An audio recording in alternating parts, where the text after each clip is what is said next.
Hello, welcome everyone. I will quickly talk about OpenPLC.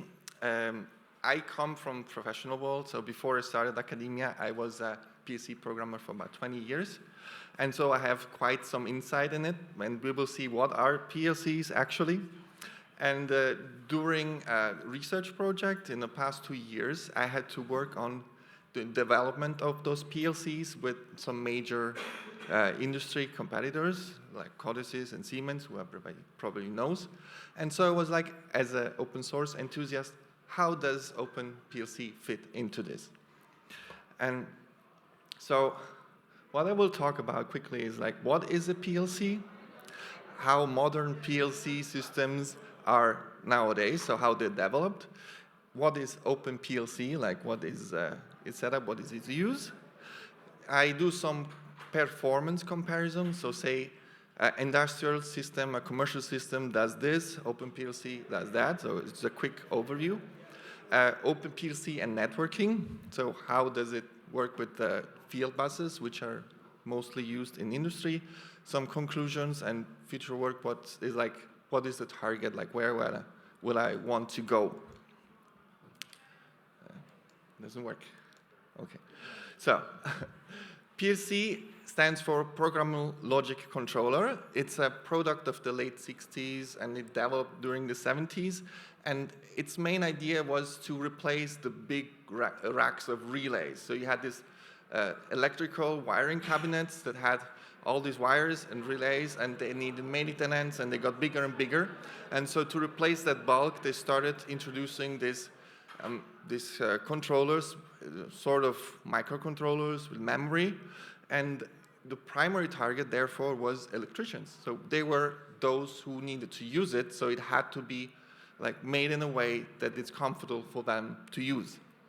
Now PLCs are more advanced. They include high frequency, high speed feedback loops, a lot of IOs, a lot of sensors, a lot of inputs in the hundreds, if not thousands, and motion control and robotics.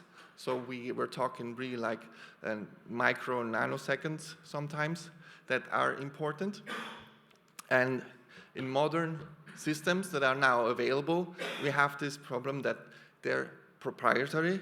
So you have the runtime, which is the middleware which runs this code that is made for engineers to program. So it's not the typical software engineering style of programming language.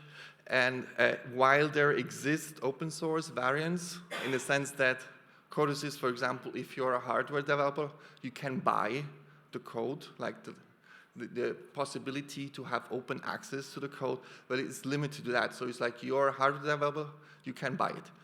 And they're licensed per system or per size, so that's one lock. The other lock is they're somehow also bound to proprietary hardware. So if you buy a Siemens system, it's bound to Siemens hardware. And well, yes, they are rugged hardware, and they're made for these cabinets that have high temperature and everything, but it's not the thing that we are looking for as the open source, open hardware community. And so if we want to get away from that, I thought, okay, OpenPLC, what can we do with that? OpenPLC is a portable runtime system, so it's written in C, it's tiny, it's open source, and the standard version, if you downloaded it from the GitHub repository, comes with a Python-based web server, so you can manage it easily. It's packaged, so you have an installer script, and you can say, I want to install Linux for Raspberry Pi system. Then also, it works on open hardware, and this is the important part here. You can use an Arduino, you can use different versions of it, and Raspberry Pis, and those hardware devices, some manufacturers make them rugged, so they come also with a specific packaging for industry. And the nice part is also that OpenPLC already has, for many of them, like ready to go. You select the model you have, and you have the I/O ready to use in your OpenPLC IDE. So the use of these so far has been limited to some home automation and hobbyists. I mean, it's low cost, it's open hardware and open source, so it's easy to program because it uses this electrician-like programming style. You can use structured text too, but it's also limited in a sense. It feels like a Pascal, if that's the term, a restricted Pascal language. And but OpenPLC so far is a bit limited in the way like you can communicate with the outside world, so I/Os and field buses. Because I said, okay, Raspberry Pi maybe has 40 I/Os, and that's it. And if you want to extend it, maybe you can attach a microcontroller for some I/O. But if you want to go into like big size, like industry, where you have 200, 300 I/Os, you need something else. So recently then came the shift where even the commercial producers started to shift versus virtual PLC, so basically the runtime as a container in a system. And OpenPLC, as it is this open source software that already comes with the ready installer, is already available to install in the Docker container. So it's like ready to go. And for me, it meant like, okay, let's see what we can do with this, because it could be a direct comparison. No? And so I said, okay, let's compare the performance of these different versions of virtual PLCs. So in the study, we used Codesys, we used Siemens systems, we used also OpenPLC, and said, okay, let's give it a computational load on a generic purpose hardware, so some standard rugged PC. Of course, it can also run on ARM systems. And we want to assess how, if we give them more and more load, how the determinism changes, so how the control loops stay stable. And the test is done doing a simple Fibonacci number computation, so nothing complex, so we can really focus on the computation, and we increase the load by just increasing the amount of loops on the same hardware, and even with multiple instances of virtual PLCs, and also optimized systems. So we use preemptor T with optimization to actually make it more real-time stable. And the numbers, I said, use Fibonacci every 10 milliseconds, and 10, 20, 30% just by increasing the load.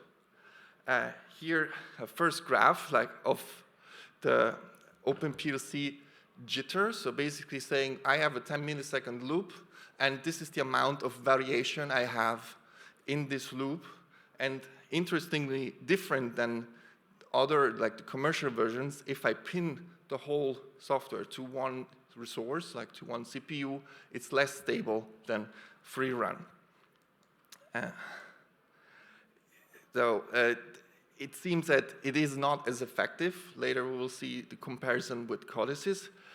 And it could be because the container also has this web server, so it's a sort of resource competition and the resource contention. And so to improve that, we might either run PLC core only or orchestrate it in a way that we divide the load.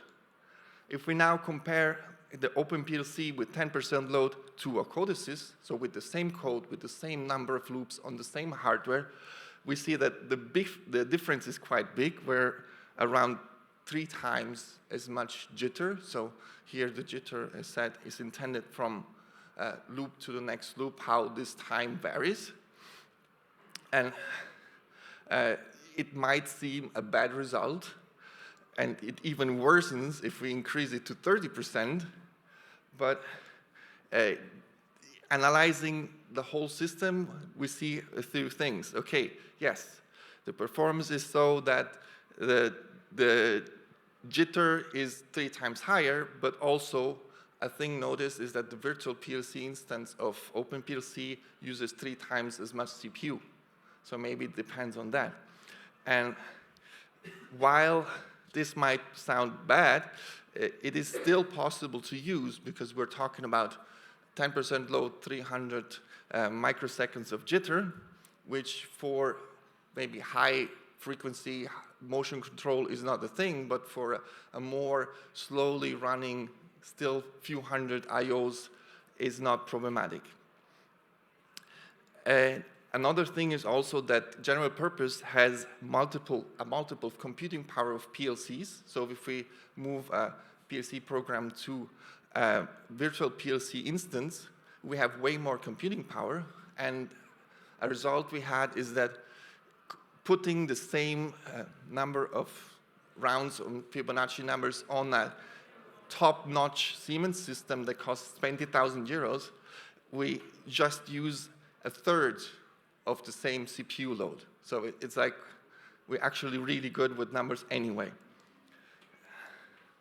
If we look at the networking side, a thing that I noticed is OpenPLC includes Modbus, it includes DNP3, but it doesn't include a field bus by default. It comes with an installable Ethernet stack for EtherCAT, and thus with the Mac VLAN, which is a technique for port sharing, we actually can, by installing this EtherCAT stack, use these field bus terminals with the IOs, and also we did first tests of how much delay this Mac VLAN kernel module introduces, and we are in the range of 2 to 10 microseconds, so it's really negligible. It is ISO level 2 compatible, so it works perfectly with Profinet, with EtherCAT, and everything else that uses MAC addresses for their communication. Unfortunately, the installation of this EtherCAT stack is complicated because all three components are separate. They have to be compiled, so you have to install the stack manually. It's compiled just in time. You have to compile the plugin for EtherCAT, and at that point already give the scan of the available IOs, and then compile that, and then use the output of the IO mapping in the project. So this is a thing that has surely to be improved because, as said, the targets are engineers, so they are used to have a easy-to-use tool that is programmable, like clicking with graphics and stuff, or even if it's simple structured text, but that's it. No. Conclusions. Yes, we need some improvement on the jitter, but computation shouldn't be a problem.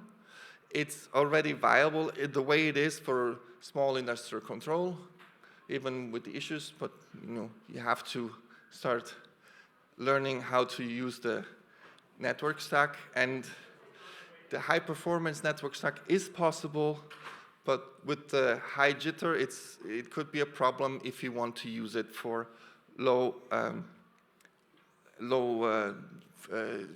for high frequency, for milliseconds devices. And in the end, target, try to work on the pinning, try to work on resource control, and optimize the kernel, and automate the Ethernet stack and Docker build scripts to improve the use of it is a target of future research. Okay, thank you very much.